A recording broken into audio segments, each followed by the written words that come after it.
Angelina. Bonjour Bob. Alors, vous venez de sortir votre dernier livre qui s'appelle Un peu beaucoup jusqu'à la mort.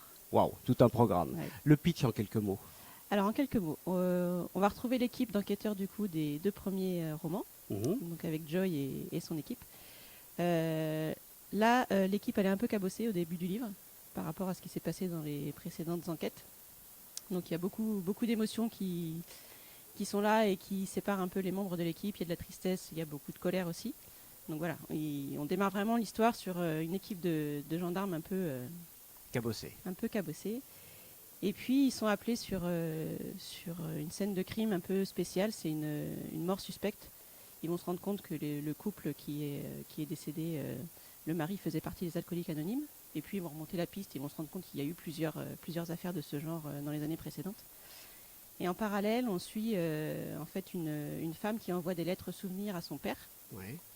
Et qui lui explique en fait tout le cheminement psychologique qui l'a amené à basculer du côté obscur. Comment est-ce que vous avez trouvé l'idée le fil conducteur de ce Alors roman? ça s'est passé vraiment bizarrement. J'ai eu le prologue qui m'est apparu comme ça sans y réfléchir. Et tout a découlé du prologue. Donc c'est vraiment une scène comme si c'était un flash qui m'est apparu. Je me suis dit tiens, il y a quelque chose à faire avec les alcooliques anonymes.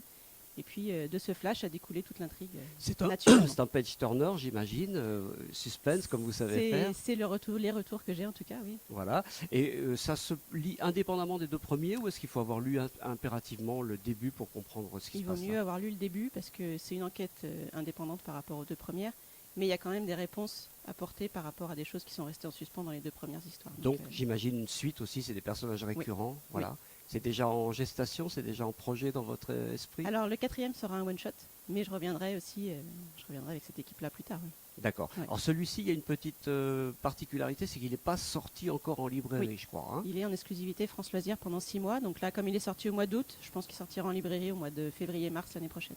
Bon, cool. Bon, on va attendre ça avec impatience. Pour l'instant, on est au Salon du Livre du Touquet, comme on voit sur la fiche derrière vous. Donc je vous souhaite une très bonne dédicace. Merci beaucoup. Bonne journée. Merci, à vous aussi.